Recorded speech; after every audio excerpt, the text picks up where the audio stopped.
আমি সিরাজগঞ্জের জমিনে বলতে চাই, মানবীয় তন্ত্র মন্ত্রের মাধ্যমে, মানবীয় গুণাবলীর মাধ্যমে কোন মানুষ তার বাঁচার অধিকার, খাদ্যের অধিকার, স্বাস্থ্যের অধিকার, শিক্ষার অধিকার পায় না।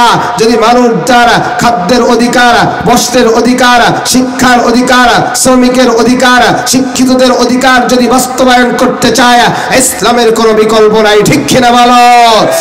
আগামী দিনে বাংলাদেশে ইসলামী আন্দোলনের মাধ্যমে ইসলাম প্রতিষ্ঠিত হোক। কারা কারা দেখতে চাই হাত দুটো আল্লাহরে দেখায় দেন। নারায়ে তাকবীর, নারায়ে তাকবীর। আলেম ওলামা যেখানে, কোরআন হাদিস যেখানে, নারায়ে তাকবীর। রাগ করলেন? আমরা যারা আছি সবাই মুসলমান না বেঈমান? তাহলে মুসলমানের সংবিধান কি ভাই? আরো জোরে কোন কি ভাই? তাহলে আমরাও তো চাই কোরআন অনুযায়ী আমাদের জীবন চলুক। ঠিক কিনা বলেন? একমাত্র কোরআন মানুষের জীবনের গ্যারান্টি দিয়েছে, একমাত্র কোরআন মানুষের অর্থনৈতিক নিরাপত্তার গ্যারান্টি দিয়েছে, একমাত্র কোরআন মানুষের সমাজনীতি নিরাপত্তার গ্যারান্টি দিয়েছে। অন্য কোনো গ্রন্থ দিতে পারে নাই। সুতরাং মুসলমানের দিলের তামান্নাই হলো আমাদের বাংলাদেশ চলবে কোরআন অনুযায়ী। ঠিক কিনা বলেন? আমার ভাইরা, আপনাদের এই এলাকায় আজকে আমি প্রথম আপনাদের সাথে একটা সম্পর্ক তৈরি করলাম। আমার তেলাওয়াতকৃত আয়াত আমি এখনো যেতে পারিনি, তবে আপনারা যদি ধৈর্য ধারণ করে বসেন, আল্লাহর জন্য যদি বয়ান শোনার চেষ্টা করেন, দেখবেন আল্লাহ পাক আমার জবান থেকে জরুরি কথাগুলো বের করে দেবে, যেটা আমাদের দরকার। ঠিক কিনা বলেন? কারণ এই ময়দানে আমরা যারা আছি, কেউ কি বুকে হাত দিয়ে বলতে পারবেন তার জীবনে কোনো গুনাহ নাই? পারবেন? আরো যেরকম ওইটা পারবে। ওই যে টাটকা টাঙ্গালের একটা আছে না, কাদের সিদ্দিকী, ওই শয়তানটা কইতে পারবে ওর কোনো গুনাহ নাই। কথা কান ঠিক কিনা? ও কইতে পারবে, কিন্তু আমরা কইতে পারবো না, কারণ আমাদের পিছনে শয়তান লেগে আছে, আমাদের গুনাহ হইয়া যায়। কথা কান ঠিক। এই জন্য যুবক ভাই, এ কলিজার টুকরা বুড়া বাবা, পর্দার আড়ালে আমার মা, জীবনে বহু বয়ান শুনছে গো মা, আজকে একটু দিলের কানটা লাগাইয়া বয়ানটা শোনো। জানি না আজকের এই বয়ান কার জীবনের শেষ বয়ান হয়ে যায়, জানি না আজকের এই রাত কার জীবনের শেষ রাত।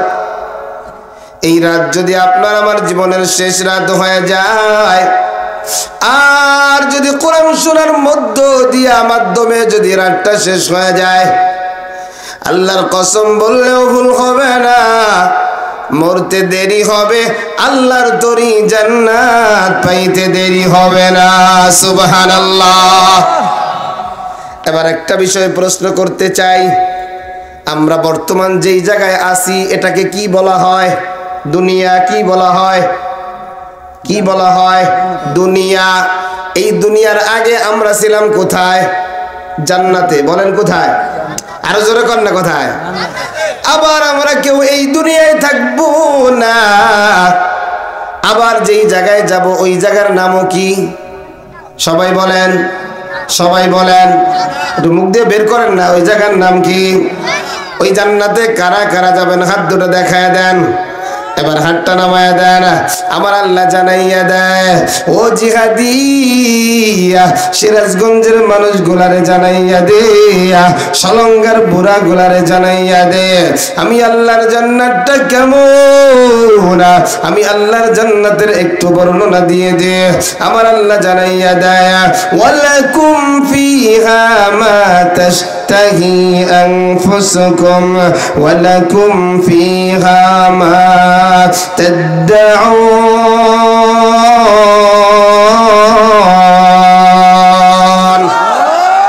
আল্লাহ বলে আমার জান্নাতটা কেমন জানো? আল্লাহ বলে আমার জান্নাতে যা চাইবা তাই পাবা। সুবহানাল্লাহ কয় না? আরো জোরে কয় না সুবহানাল্লাহ? কত যুবকরা সুন্দরী মাইয়ের পিছনে ঘুরতে ঘুরতে স্যান্ডেল ক্ষয় করে লাইছে। আল্লাহ কয় জান্নাতে চাইলেই সুন্দরী পাওয়া যাবে, মারহাবা বল। কিন্তু কাকা যারা বিড়ি খাও আগুন তো পাবো না, কথা কও। জান্নাতে আগুন আছে? আর আগুন কোহানে কয় না, কোহানে কথাটা তো না করলে তো মজা লাগতেছে না, কোহানে খারাপ লাগতেছে আপনাদের? আগুন কোন জায়গা? তাহলে কি কেউ বিড়ি খাওয়ার জন্য কেউ জাহান্নামে যাবে? শোনেন, কথা যখন আসছে বলেই দেই। পৃথিবীর মধ্যে আমি গবেষণা করে দেখেছি একটা খাবার আছে যেই খাবার খাইলে শরীরও মোটা হয় না, পেটও ভরে না এবং কোনো পুষ্টিও আসে না। ওই খাবার নাম কিন্তু বিড়ি। ওই খাবার নাম কি কাকা? বিড়ি। আপনি আপনার টাকা দেখান, আমার সমস্যা নাই, কিন্তু আপনি প্রতিদিন মনে করেন 3 10 30 টাকার 3 খান বিড়ি খান, যদি 1 মাস বিড়ি না খান কতগুলো ইটের টাকা হবে আপনি চিন্তা করছেন? পরে যদি 1 বছর পরে এসে কয় ও কাকা 1 বছর যে বিড়ি খাও নাই, প্রতিদিনে 3 খান 30 টাকা 3 খান ইট, এবার প্রতি তাহলে কত হয়? 365 দিনে এবার তুমি যোগ দাও, অতগুলো ইটের টাকা আমারে দাও, কেউ দেবে? কন কথা কন দেবে? এখন আপনি কবেন হুজুর আমার টাকা দিয়ে আমি খাবো, আপনার কি সমস্যা? আমার কোনো সমস্যা নাই, কিন্তু আপনাদেরকে কলজে দিয়ে ভালোবাসি। এজন্য দেখেন বিজ্ঞান লেখছে ধূমপান স্বাস্থ্যের জন্য ক্ষতিকর, ধূমপান ফুসফুসে ক্যান্সার খায় দেয়, ধূমপান মৃত্যু ঘটায়, ধূমপান হৃদরোগের কারণ, ধূমপান স্ট্রোক ঘটায়। কথা কন ঠিক কিনা? এরপরেও বাঙালি খায় না ছাড়ে। ছিল 1 টাকা, এখন 10 টাকাও পায় না। কথা কন ঠিক কিনা? আল্লাহ পাক এ সমস্ত ধূমপান থেকে হেফাজত করেন, পড়ি আমিন। এবার যারা আপনারা ধূমপান করেন, আমি এই বছর কয়ে গেলাম একটু সাইরেন, অর্থাৎ যারা মাসে 30 টাকা খান এখন থেকে মাসে 20 টাকা খাবেন। আবার আগামী বছর এসে কয়ে যাবো 5 টাকা খান। আস্তে আস্তে একসাথে যদি আপনি এবার ছাড়তে যান তাহলে কিন্তু ছাড়া হবে না, আস্তে আস্তে ছাড়বেন, ঠিক আছে ইনশাআল্লাহ। এর যুবক ওই জান্নাতের ভিতরে আমার আল্লাহ জানাইয়া দেয় যা চাবে তাই পাবে। জান্নাতের নাজ নিয়ামত কত মজা, কত মজা, এইটা একটু পরে আসবো। এবার প্রশ্ন করতে চাই, ওই জান্নাতটা মরার আগে না পরে? এটা জোরে কোন, সবাই বলেন। মরা ছাড়া কেউ জান্নাতে যাইতে পারবে? এবার আমার আল্লাহ জানাইয়া দেয় আমার তেলাওয়াতকৃত আয়াত, কুল্লু নাফসিন যায়িকাতুল মাউত।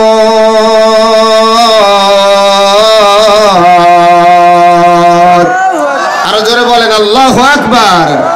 আল্লাহ বলে প্রত্যেক প্রাণী মরণশীল।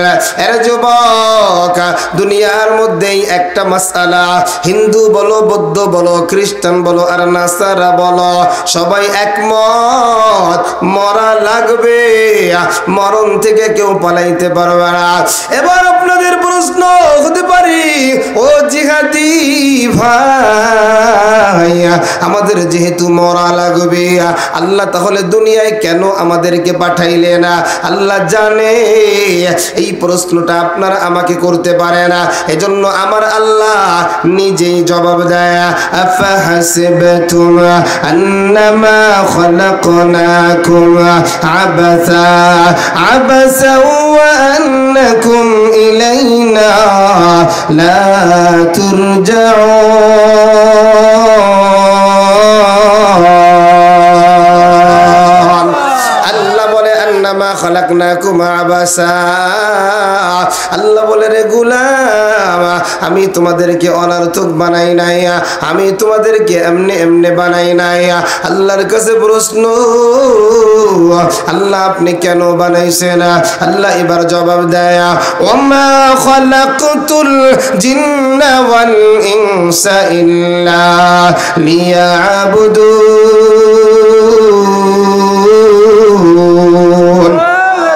মা খালাকতুল জিন্না ওয়াল ইনসি বিখাহা জুজ ইবাদত নিস্তে মাকসুদ আজ্জাহা।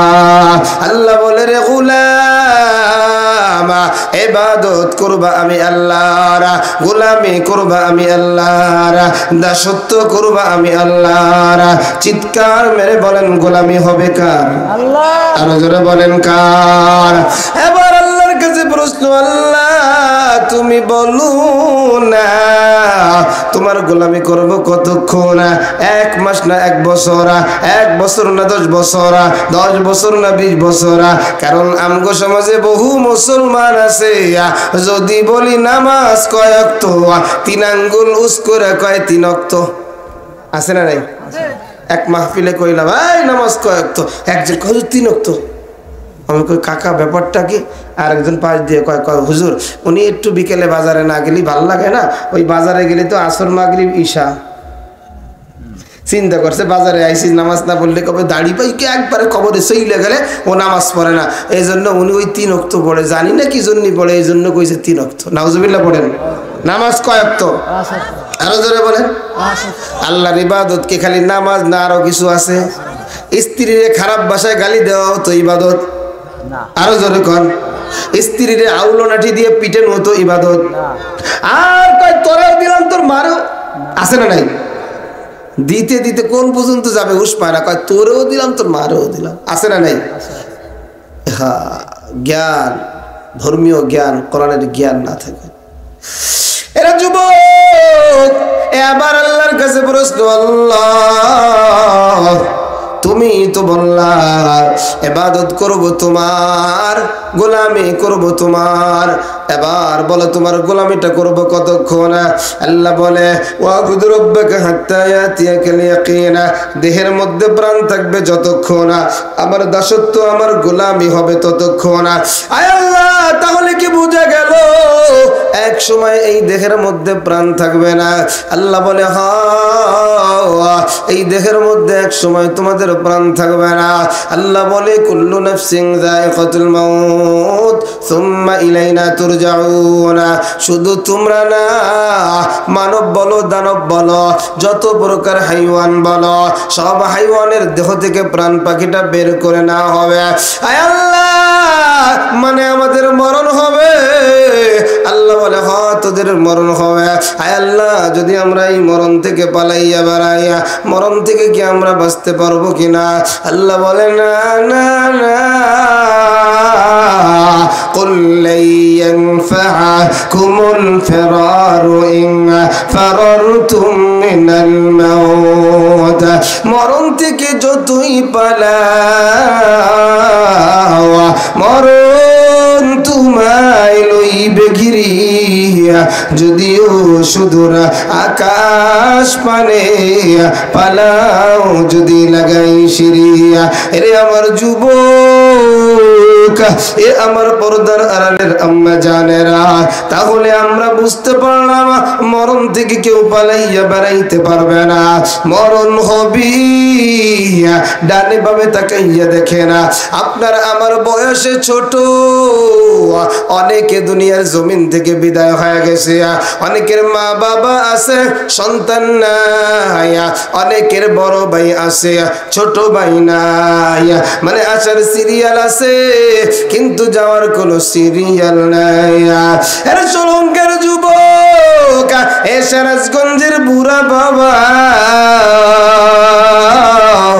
মরণ তোমার কাছে আসবে আজরাইল তোমার দরবারে আসবে আমার নবী জানাইয়া দেয় এরে আমার উম্মতের দল এরে আমার আশিক এরে আল্লাহর গোলাম মরণ থেকে কেউ কোনোদিন পালাইয়া বেড়াইতে পারবে না এই মরণ সকলের হবে তবে ইমানদারের মরণ হবে একরকম বেঈমানের মরণ হবে আরেক রকম ইমানদারের মরণ মজা আর মজা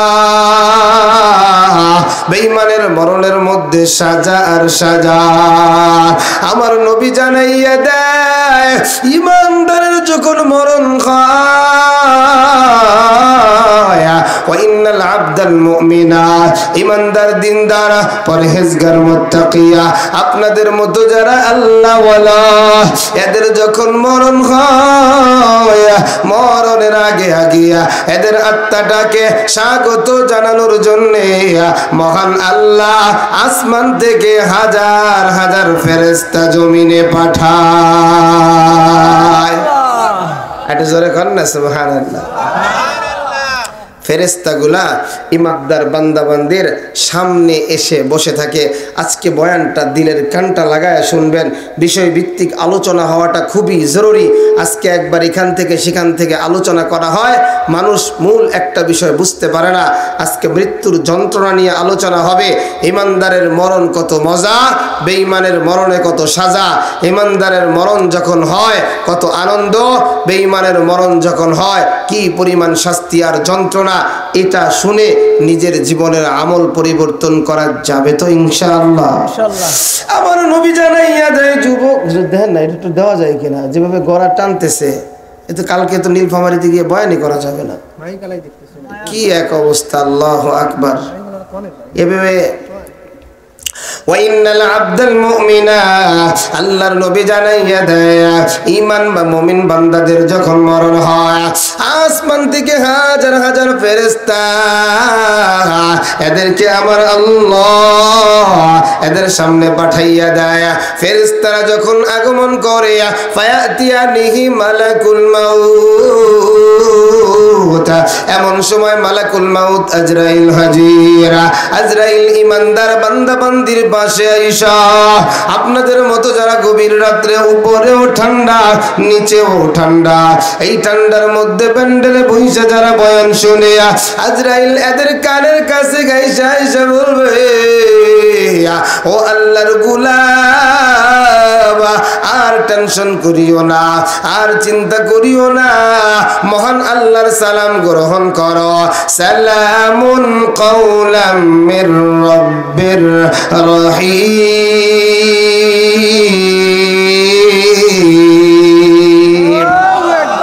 সালামটা দিলেন কে? এর জোরে বলেন কে? হায় রে, দুনিয়ার জমিনে এমপি যদি সালাম দেয়, ওই এমপির যে ডান হাত বাম হাত চামচ, কি চামচ কই চামচা, ওরে আল্লাহ, এমপি সব বড় ভালো মানুষ, চেয়ারম্যান সব বড় ভালো মানুষ, কিন্তু একজন গ্রামের সহজ সরল মানুষ তার সাথে সাক্ষাৎ করতে গেছে, চামচ একটা কয়, না চেয়ারম্যান সব খুব বিজি, হ্যাঁ ভিতরে যাওয়া যাবে না। কিন্তু যেই লোকটা গেছে চেয়ারম্যানের অনেক আপন, চেয়ারম্যানের দাদা ভাই, চেয়ারম্যান তার কণ্ঠটা শুনছে, এই তো আমার দাদা, কিরে আব্দুল করিম দাদা নাকি, কহ আপনি ভিতরে আসেন। চামচের আর কোনো দাম নাই, কথা কন ঠিক কিনা? এই অবস্থা আছে না নাই? এরা যুবক, এ কলিজার টুকরা পুরা বাবা, একটা এমপির সালামে তার শরীর বড় গরম, সলঙ্গা বাজারে তার পাশ দিয়ে কেউ হাঁটতে পারে না, সইরা যা, আগামীকাল আমার কাছে পলক আসবে। ওরা যুবক, যিনি সালাম দিয়েছেন তিনি আমার আল্লাহ। আল্লাহর সালাম শুনিয়া ইমানদার বান্দা বান্দির আত্মাটা বড় খুশি, ইমানদার বান্দা বান্দির আত্মাটা বড় আনন্দিত। এমন সময় রহমতের ফেরেশতা আজরাইল আল্লাহর ওই বান্দা বান্দিরা দেহ থেকে প্রাণ পাখিটা বের করার জন্য বলে, ইয়া আইয়াতুহান নাফসুল হামিদা, হে প্রশংসিত আত্মা, উখরুজি, আয় আয় আয়, বের হয়ে আয়। এবার ইমানদারের আত্মা প্রশ্ন করে, আমি এই দেহ থেকে বের হয়ে কই যাব? বলে, ইলা রব্বিকা, তুমি তোমার রবের দিকে যাইবা। আত্মা এবার প্রশ্ন করে, আমি যে আমার রবের দিকে যাব, কোন অবস্থায় যাব? এবার আজরাইল বলে, রাদিয়াতাম মারদিয়া, তুমি আত্মার প্রতি তোমার আল্লাহ বড় খুশি। সুবহানাল্লাহ। আত্মাটা বের করা হয়ে গেল। আজরাইল ইমানদারের প্রাণ পাখিটা নিয়ে সামনে যেই ফেরেশতাগুলো আছে তাদের হাতে দিয়ে দেয়। হাতে দিয়ে দেওয়ার পরে ওই ফেরেশতাগুলা তাদের ডান হাতে একটা জান্নাতি রেশমি কাপড়, সুবহানাল্লাহ পড়ে, ইমানদারের আত্মাটাকে ওইখানে রাইখা সুন্দর করে পেঁচায়া সুগন্ধি লাগায়া ইমানদারের আত্মাটাকে নিয়ে আস্তে আস্তে দুনিয়া থেকে আসমানের দিকে যাইতে আরম্ভ করে। সুবহানাল্লাহ। যাইতে যাইতে প্রথম আসমানে যখন যায়, প্রথম আসমানের যেই দারোয়ান তার নাম হলো হযরতে ইসমাইল। ইসমাইল বলে, ও ফেরেশতারা, কাকে নিয়ে আসছো? ফেরেশতারা বলে, সলঙ্গা বাজারের ওই সলঙ্গার অমুক গ্রামের অমুক আল্লাহর বান্দা গত রাত্রে বয়ান শুনেছে, মোনাজাত করে বাড়িতে গিয়ে ঘুমায় গেছে, আল্লাহর ডাক পড়ে গেছে, চলে আসছে, তাকে নিয়ে আসছি, দরজাটা খুলে দাও। সাথে সাথে প্রথম আসমানের দরজা খুলে যাবে। প্রথম আসমানের দরজা যখন খুলে দেওয়া হবে, আত্মাটাকে নিয়ে দ্বিতীয় আসমানে যাবে। দ্বিতীয় আসমানে যাওয়ার পরে তৃতীয় আসমানে যাবে। তৃতীয় আসমানে যাওয়ার পরে চতুর্থ আসমানে যাবে। চতুর্থ আসমানে যাওয়ার পরে পঞ্চম আসমানে যাবে। পঞ্চম আসমান থেকে ষষ্ঠ আসমানে যাবে। ষষ্ঠ আসমান থেকে সপ্তম আসমানে গিয়ে আমার আল্লাহর সামনে ইমানদার বান্দা বান্দির আত্মাটাকে হাজির করবে। সুবহানাল্লাহ। এর যুবক, ইমানদার বান্দা বান্দির যখন আত্মাটা আমার মালিকের সামনে হাজির করা হবে, আমার আল্লাহ ডাক দিয়া বলে, উকতুবু কিতাব আবদি ফি ইল্লিয়িন। হে রহমতের ফেরেশতারা, আমার বান্দা বান্দির আত্মাটাকে আর সাত আসমানের উপরে রাখার দরকার নাই। উকতুবু কিতাব আবদি ফি ইল্লিয়িন, আমার বান্দা বান্দিরা আমল নামাটা ইল্লিয়িনে লিখে দাও। আর আমার বান্দার আত্মাটার সাত আসমানের উপরে আর দরকার নাই। এই মুহূর্তে আমার বান্দা বান্দিরা আত্মাটাকে তার কবরের ভিতরে দিয়ে দাও। ওরে যুবক, ইমানদারের আত্মাটাকে যখন তার কবরের মধ্যে ঢুকাইয়া দেওয়া হবে, ওই কবরের মধ্যে দুইজন ফেরেশতা হাজির। ফায়াতিয়ানিহি মালাকান, আমার নবী জানাইয়া দেয়, দুইজন ফেরেশতা কবরের মধ্যে হাজির হইয়া ইমানদার ব্যক্তির পিছনের দিক দিয়ে হাত দিয়া ইমানদার ব্যক্তিকে বসাবে। বসাইয়া ইমানদার ব্যক্তিকে এক এক করে তিনটা প্রশ্ন করবে। এক নাম্বার প্রশ্ন, মার রব্বুকা, বলো বলো বলো তোমার রব কে? একটু জোরে বলেন, আমাদের রব কে? আরো জোরে বলেন কে? আওয়াজ দিয়ে বলেন কে? দুই নম্বর প্রশ্ন, আমার দিনুকা, দুই নম্বর প্রশ্ন করা হবে, বলো তোমার দিন কি? ইমানদাররা জবাব দিবে, আমার দিন হলো ইসলাম। তিন নম্বর প্রশ্ন, আমার মায়ার নবীরে দেখাইয়া বলবে, মান হাদার রাজুল আল্লাযী বুইসা ফীকুম, এই নূরানি চেহারার মানুষটাকে বলো না। রে যুবক, যৌবন বয়সে যারা দাড়ি রাইখা লম্বা জামা লাগায়া কলেজ ভার্সিটিতে কত ধরনের টিপ্পনি টিটকারি শুনেছ, ওরা ডাইকা ডাইকা বলবে, আল্লাহর ফেরেশতা, এই নবীকে চিনাইতে আইছো?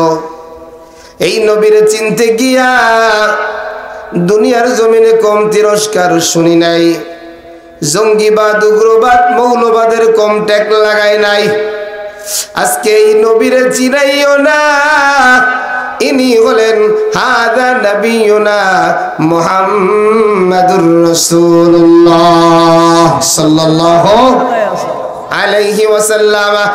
এক এক কইরা ইমানদার বান্দা বান্দি যখন তিনটা প্রশ্নের জবাব দিয়ে দেয়, আমার আল্লাহর গায়বী আওয়াজ, আমার আল্লাহ জানাইয়া দেয়, সাদাকা আবদি, ও ফেরেশতা, আমার বান্দাকে আমি সত্যায়ন করলাম, আমার বান্দিকে আমি সত্যায়ন করলাম, আর আমার বান্দারে কষ্ট দিও না,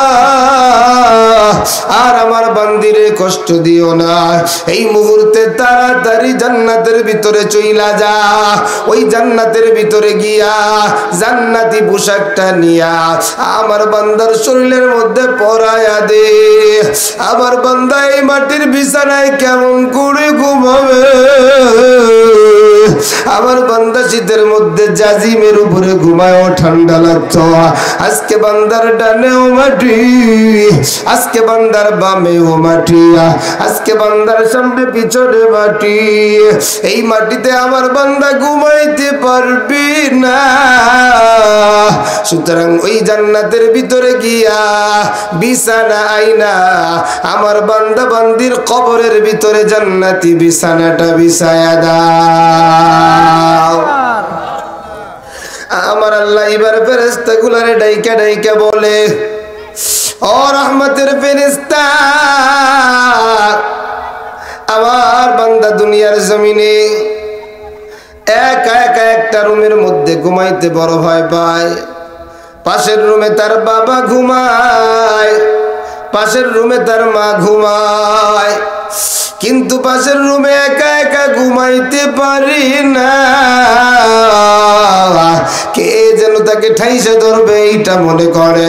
আজকে এই বাঁশবাগানে কবরের মধ্যে কেমনে ঘুমাবে? তাড়াতাড়ি আমার জান্নাতের সাথে আমার বান্দার কবরের সাথে একটা রাস্তা করে দাও। সুবহানাল্লাহ। ইমানদার যেমন দামি, ইমানদারের মরণটাও তেমন দামি। ইমানদারের মরণটা যেমন সুন্দর, ইমানদারের কবরে ফেরেশতারা ইমানদারের সাথে ব্যবহারও করে তেমন সুন্দর। এক এক কইরা তিনটা প্রশ্ন করে, তিনটা প্রশ্নের জবাব যখন দিয়ে দেয়, আল্লাহ পাক এক এক করে তিনটা পুরস্কার দান করে। ওই জান্নাতের সাথে আর কবরের সাথে যখন একটা রাস্তা হয়ে যাবে রে ভাই, ইমানদার তাকায় দেখবে ওই জান্নাতের ভিতরে হুরেরা গিলমানেরা জান্নাতি শরাব নিয়া ইমানদারকে পান করার জন্য দাঁড়ায়। ইমানদার পান করতে চাইবে, রহমতের ফেরেশতারা ডাইকা ডাইকা বলবে, আল্লাহর গোলাম, এখনো তোমার জান্নাতি শরাব পান করার সময় হয় নাই। নাম কানাউমাতিল আরুস, এখন তুমি ঘুমাইয়া যাও। নবদুলহানরা যেমন করে ঘুমায়, ফজরের সময় মাও ডাকে না, বাবাও ডাকে না, কেউ তাদের ঘুম ডিস্টার্ব করে না, এখন তুমি তাদের মতো ঘুমায় যাও।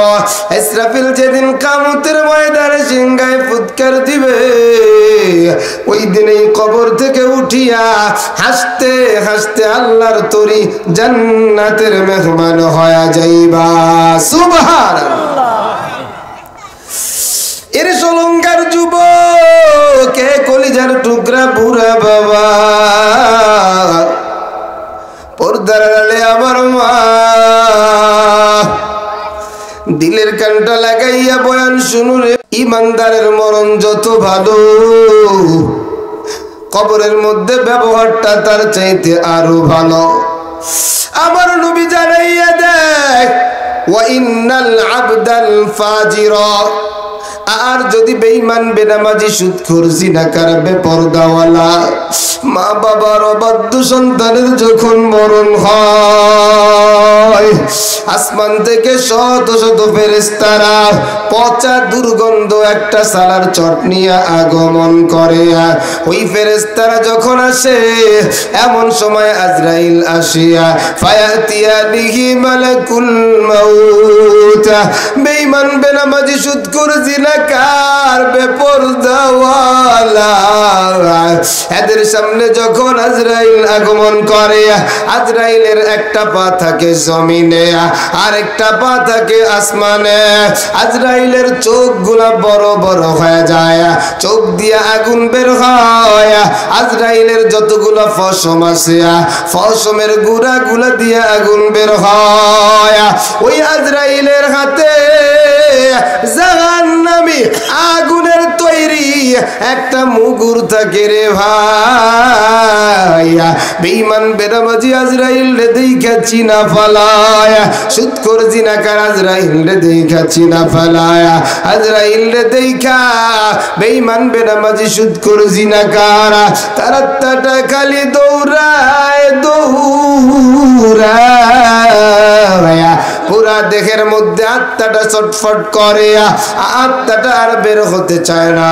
কারণ আজকে তার বোঝা হয়ে গেল, এই মুহূর্তে যদি দেহ থেকে বের হইয়া যায় তাহলে তার ভয়ঙ্কর শাস্তি তার জন্য অপেক্ষা করে। এই জন্য বেঈমান বেনামাজি সুদখোর জিনাকার বেপরদাওয়ালা বেনামাজি মা বাবার অবাধ্য সন্তান, ইয়াদের আত্মাটা দেহের মধ্যে দৌড়া। আর ওই ফেরেশতা আগুনের তৈরি মুগুরটা দিয়া পায়ের বৃদ্ধা আঙ্গুল থেকে পিটাইয়া পিটাইয়া পিটাইয়া মানুষের দেহ থেকে প্রাণ পাখিটা আজরাইল বের করে রে ভাই। দুনিয়ার সব জায়গায় গিয়ে সময় চাইলে সময় পাওয়া যায়, কিন্তু আজরাইল একটা সেকেন্ড তো একটা মিনিটও তোমারে আমার সময় দিবে না। আল্লাহ বলেন ইযা জা আজালুহুম লা ইস্তাখিরুনা সাআতাও ওয়া লা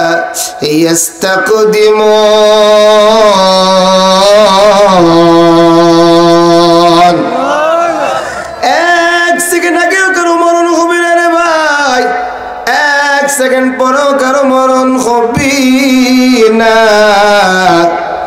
স্বামী আর স্ত্রী একই বিছানায় রাত্রে ঘুমায়, কোন জায়গা দিয়ে আজরাইল স্বামীর প্রাণ পাখিটা বের করে নিয়ে যায় স্ত্রীর কোনো খোঁজ খবর নাই।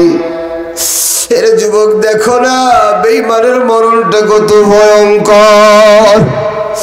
অনেকরে দেখা যায় মরার আগে পেশাব করিয়া দেয়, অনেকের দেখবেন মৃত্যুর আগে পায়খানা করিয়া দেয়, অনেকের দেখবেন চোখ গুলা উল্টায়া যায়, অনেকের দেখবেন জিহ্বাটা কামড়, অনেকের আবার তাকায় দেখবেন মাথার দিকে তাকায় থাকে, কারণ আজকে তার বড় ভয়। আজকে যদি আর পার পাওয়ার তার কোনো সুযোগ নাই, ডান গাল দিয়া ডান পাশ দিয়া পানি দেয় চামচ দিয়া, দেখবেন বাম সাইড দিয়া বের হয়ে যায়। বিবি বারবার ডাকে আর বলে প্রাণের স্বামী গো, আমি তো আপনার স্ত্রী, ও স্বামী আমার দিকে একবার তাকান। স্বামী তার দিকে না তাকাইয়া মাথার দিকে তাকায়। দূর থেকে সন্তান আইসা বলে বাবা গো, আমি তোমার বড় সন্তান কক্সবাজার থেকে আসছি, আমার একটু বাবা বইলা বুকের সাথে জড়াইয়া ধরো না। দেখা যায় সে মাথার দিকে তাকায় থাকে, অন্য কোনো দিকে না, কারণ আজকে আজরাইল তার সামনে হাজির হয়ে গেছে। হে যুবক, এ আমার পর্দার আড়ালের আম্মা জানেরা, আজরাইলের আঘাত বড় ভয়ঙ্কর।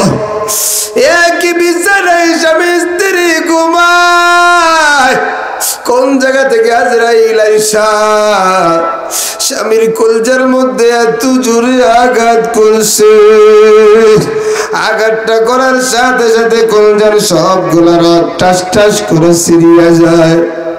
এরে যুবক, তোমার আবার দেহ থেকে প্রাণ পাখিটা বের হইতে না হইতে তোমার আমার মাথার নিচে যেই বালিশটা দেখবা টানিয়া টানিয়া সরায় ফেলে। তোমার আমার দেহ থেকে প্রাণ পাখিটা বের হইতে না হইতে তোমার আমার জন্য নতুন কাপড় কেনার জন্য সলঙ্গা বাজারে যায়। তোমার আমার দেহ থেকে প্রাণ পাখিটা বের হইতে না হইতে ওই যে জঙ্গলের ভিতরে লম্বা লম্বা বাঁশ কাইটা তোমার আমার জন্য সাইজ করা আরম্ভ করে। তোমার আমার দেহ থেকে প্রাণ পাখিটা বের না হইতে ওই জঙ্গলের মধ্যে একটা ঘর বানায়, যেই ঘরে একটা জানালাও নাই, যেই ঘরের মধ্যে একটা দরজাও নাই। তোমার আবার দেহ থেকে প্রাণ পাখিটা বের না হইতেই তোমার আমার জীবনের শেষ গোসলটা করাইবার জন্য চুলার উপরে বড়ই পাতা আগুন গরম পানি সুন্দর করে তোমার আমার বাড়ির উঠানে একটা মশারি টানায়া আবার চতুর্দিক দিয়া পর্দা লাগায়া তোমারে আমারে দরাদরি কইরা ওই ঘরের মধ্যে ঢুকাইয়া তোমার আমার নাক কানের ছিদ্রগুলা বন্ধ করিয়া তোমারে আমার জীবনের শেষ গোসলটা করা শেষ গোসলটা যখন হয়ে যায় রে ভাই, তোমারে আবার 3 টুকরা কাপড় দিয়া সুন্দর করে প্যাকেট বানায়া মাথায় মাজায় পায়ে বান্ধন দিয়া ওই মসজিদের খাটিয়ার উপরে টান টান করে শোয়া তোমারে আবার দরাদরি কইরা তোমার আমার বাড়ির পাশে নিয়ে যায় আর ডাইকা ডাইকা বলা, ও আব্দুর রহমানের বিবি রে, ও আব্দুর রহমানের সন্তানেরা রে, তোদের বাবাটার শেষবারের মতো দেখালো। আরে তোমার আমার পাশে তোমার আমার বিবি কাঁদবে, তোমার আমার সন্তানেরা কান্না করবে আর বলবে, ওরে বাবা চইলা গেলা, যাওয়ার আগে বইলা গেলা। এরা কানতে কানতে হঠাৎ কইরা ইমাম সাহেব বলবে, ও আব্দুর রহমানের সন্তানেরা, লাশটারে দরাদরি কইরা জানাজার নামাজের জন্য প্রস্তুত করো, জানাজার নামাজটাও হয়ে যাবে, তোমার আমার লাশটাকে নিয়ে কবরস্থানে হাজিরা। ওই কবরের ডান পাশে, কবরের পশ্চিম পাশে তোমার আমার কাটিয়াটা রাইখা তোমারে আমার লাশটা দরাদরি কইরা কবরের মধ্যে ঢুকাইয়া দিবে রে ভাই। কবরে শুয়ায়া সামনে এবং পিছন 2 দিক থেকে বাঁশের একটা চালা বানায়া দিবে রে ভাই। আমার নবী উম্মতদের জানাইয়া দেয়, যখন মৃত্যু ব্যক্তিকে কবরের মধ্যে রাখা হয়, সে যখন দেখে শুধুমাত্র আমারই রাখা হয়, আর কেউ কবরে নাই, আস্তে আস্তে কইরা বাঁশের চালাটা যখন দেওয়া হয়, যখন যেই 2 জন ব্যক্তি কবরে রাখছিল তারাও লাফ দিয়ে উঠিয়া যায়। এত জোরে চিৎকার, এত জোরে আওয়াজ, আবার মায়ের নবী জানাইয়া দেয়, ওই আওয়াজ যদি দুনিয়ার মানুষ শুনতো, নিজের মা বাবারে কোনদিন আর মাটির কবরে দিত না। সিরাজগঞ্জের যুবকে, আমার বুড়া বাবারা, এ আমার পর্দার আড়ালের মা ও বোনেরা, আমার নবী জানাইয়া দেয়, ওই কবরে বেঈমান বেনামাজি সুদ করেছি না কার বেপরদাওয়ালারে যখন শুয়ায়া মাটি চাপা দিয়া সকলে যখন চইলা আসে, ওই কবরের মধ্যেও 2 জন ফেরেশতা হাজির, এক এক কইরা 3টা প্রশ্ন করে, আল্লাহর বান্দা তো বড় জালেম, আল্লাহর বান্দি তো বড় নেমক খারাপ, দুনিয়ার মধ্যে আল্লাহরে আল্লাহ বলে নাই, দুনিয়ার মধ্যে মালিকের দাসত্ব করে নাই, দুনিয়ার মধ্যে মালিকের গোলামি করে নাই, দুনিয়ার মধ্যে ধর্ম মানে নাই। ওই জায়গায় ফেরেশতারা যতগুলো জবাব দেয়, আল্লাহর বান্দা বান্দি বলে লা আদরি, আমি জানি না। এরা যুবক, কলিজার টুকরা বুড়া বাবা, আল্লাহর বান্দা বান্দি কবরের মধ্যে যখন বলে আমি জানি না, আমার আল্লাহর গায়বী আওয়াজ, আমার আল্লাহ বলে ফেরেশতা এইটা বড় নেমক খারাপ, এইটা বড় জালেম, এইটা বড় গুনাহগার, এর আর আজকে ছাড় দেওয়া চলবে না, এর শরীরের মধ্যে জাহান্নামী পোশাক পরায়া দাও, কবরে জাহান্নামী বিছানা বিছায়া দাও, জাহান্নামের সাথে একটা রাস্তা করিয়া দাও। আবার নবী জানাইয়া দেয়, বেঈমান বেনামাজি সুদখোর জিনাকার, এদের কবরের মধ্যে এক এক কইরা 3টা শাস্তি শুরু হয়ে যাবে। 1 নম্বর শাস্তি, বেঈমান বেনামাজি সুদখোর জিনাকার যখন কবরে যাবে, ওই কবরের ডান পাশের মাটি এত জোরে বাম দিকে চাপ দিবে, এবারে যুবক, মানুষের পাজরের হাড্ডি গুলা একটা আরেকটার ভিতরে ঢুইকা চূর্ণ বিচূর্ণ হয়ে যাবে। একটু চিন্তা করো রে ভাই, দুনিয়ার জমিনে একটা শুয়ের খোসা সহ্য হয় না, একটা রাস্তায় গাছের সাথে ধাক্কা খাইলে সহ্য হয় না। ওই কবরের ভিতরে যখন কবরের মাটি চাপ দিয়া তোমার আমার হাড্ডি গুলাকে চুরমার করে দিবে, কেমন করে সহ্য করবে রে ভাই? আমার নবী জানাইয়া দেয় ওই কবরের মধ্যে 2 নাম্বার শাস্তি, 70 থেকে 99টা সাপ কবরের মধ্যে ঢুইকা যাবে। এক একটা সাপের বিষের কি পরিমাণ পাওয়ার জানো? বলে 1 ফোঁটা বিষ যদি দুনিয়ার জমিনে ফেলে দিত, 7 সমুদ্র 13 নদীর পানি বিষাক্ত হয়ে যেত, যেই খাইতো সেই মারা যাইতো। এমন সাপে ওই কবরের মধ্যে বেঈমান বেনামাজি কামড়াবে। 3 নাম্বার শাস্তি আমার নবী জানাইয়া দেয় ওই কবরে জাহান্নামের আগুন জ্বালায়া দেওয়া হবে। এ যুবক, ওই জাহান্নামের আগুন কত ভয়ঙ্কর তুমি কি জানো? এ আমার পর্দার আড়ালের আম্মা জানেরা, ওই জাহান্নাম কি আপনি কি জানেন? জাহান্নামের আগুনের ব্যাপারে আমার আল্লাহ বলে না,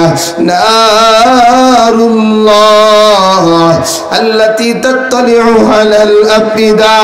এর যুবক, দুনিয়ার জমিনে কেউ যদি আগুনে পুড়ে যায়, হাতে যদি আগুন লাগে হাতই পুড়ে পাও পুড়ে না, পায়ে যদি আগুন লাগে পাও পুড়ে হাত পুড়ে না। কিন্তু ওই জাহান্নামের আগুন এত ভয়ঙ্কর, লাগবে হাতে কলিজা পর্যন্ত ভোনা হয়ে যাবে। ওই জাহান্নামীরা জাহান্নামে যখন জ্বলবে, এ যুবক, এ বুড়া বাবা, একবারও কি চিন্তা করে দেখেছে না? একবারও কি কখনো নিজে নিজে বালিশের সাথে মাথাটা লাগাইছেন? এই দুনিয়ার সামান্য আগুনে মানুষ যখন পুড়িয়া যায়, মাঝে মাঝে বার্ন ইউনিটেতে যাওয়া হয়, লঞ্চে আগুন লাইগা যায়, ফ্যাক্টরিতে আগুন লাইগা যায়, বড় বড় বিল্ডিং এ আগুন লাইগা যায়। আগুনে পুরা মানুষগুলা 24 ঘন্টা দাপায় আর বলে, হায় আল্লাহ তুমি আমার মরণ দিয়ে দাও, এত কষ্ট আর সহ্য হয় না। দুনিয়ার আগুনের পুরা যদি এত আযাব, ওই জাহান্নামের আগুনের ব্যাপারে আমার আল্লাহ বলেন, নারুল্লাহ, আমি আল্লাহর আগুন, আমি আল্লাহ যত বড়, আমি আল্লাহর আগুনও কিন্তু তত বড়।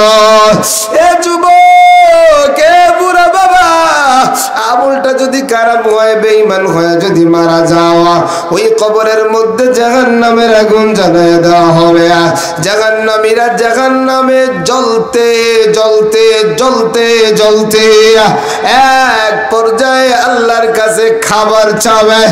এক পর্যায়ে আল্লাহরে ডাকিয়ে ডাকিয়ে বলবে, আল্লাহ আর সহ্য হয় না, সহ্য করতে পারি না, একটু খাবারের ব্যবস্থা করিয়া দাও। কারণ ওই জাহান্নামের ভয়ঙ্কর, জাহান্নামের ভয়ে আমার নবীও কাঁদিয়া, জাহান্নামের ভয়ে সাহাবায়ে কেরামও কাঁদে, জাহান্নামের ভয়ে আউলিয়ায়ে কেরামও কাঁদে, জাহান্নামের ভয় উলামায়ে কেরামও কাঁদে। এ যুবক, আল্লাহর ভয়, কবরের ভয়, জাহান্নামের ভয়, দিলটা কি একটু নরম হয় না রে ভাই? আমার নবী জানাইয়া দেয়, হুররিমাতিন নার আলা মান বাকাত মিন খাশিয়াতিল্লাহ। আল্লাহর ভয় 1 ফোঁটা চোখের পানি যদি বের হয়ে যায়, আল্লাহ পাক ওই চোখওয়ালা মানুষগুলোর জন্য জাহান্নামের আগুনকে চিরতরে হারাম করিয়া দেয়। এই জন্যই তো ওই জাহান্নামের ভয় আমার মায়ের নবীর আশিক আমার মায়ের নবীর পাগল হযরত ওমর ফারুক রাদিয়াল্লাহু তাআলা আনহু কান্না করে। ওমর ফারুক কান্না করতে করতে চোখের নিচুটা কালো হয়ে যায়, চোখের নিচু জায়গাটা ভিজে যায়। সাথীরা ডাইকা ডাইকা বলে, ও নবীর সাহাবী, চোখের নিচুটা আপনার কালো হয়ে গেছে, চোখের নিচুটা আপনার ভিজা লেগে গেছে। এর নবীর সাহাবী, চলেন না ডাক্তারের কাছে যাই, একটু যদি মলম লাগায় দেওয়া হয় তাহলে আপনার চোখের কালো দাগটা দূর হয়ে যাবে। হযরত ওমর ডাক দিয়া বলে, নবীর সাহাবী শোনো, আমার মতো গুনাহগার কেউ নাই, আমি ওমর আল্লাহর দরবারে কি নিয়ে দাঁড়াবো? আল্লাহর দরবারে দাঁড়ানোর পরে আল্লাহ যদি বলে, ওমর আমার দরবারে কি আনছো? আমার কাছে তো কিছু নাই। ওই দিন আল্লাহ রে ডাইকা ডাইকা বলবো, আল্লাহ এই যে আপনি তাকা দেখেন আমার কোনো আমল নাই, কিন্তু আপনার কবরের ভয়, জাহান্নামের ভয়, আপনি আল্লাহর ভয়, আমি কান্না করে করে চোখের নিচুটা কালো বানায় ফেলছি। এর যুবক, কান্নাওয়ালা চোখের বড় দাম, কান্নাওয়ালা দিলের বড় দাম। ওই জাহান্নামের আগুন একমাত্র বান্দা বান্দির কান্নাই বন্ধ হইতে পারে। জাহান্নামীরা জাহান্নামের ভিতরে একের পর এক যখন জ্বলতে থাকবে আর খাবার চাবে, আল্লাহ বলবে, ও ফেরেশতা, বেঈমান বেনামাজি সুদখোর জিনাকারের জন্য কোনো খাবারের ব্যবস্থা আসেনি।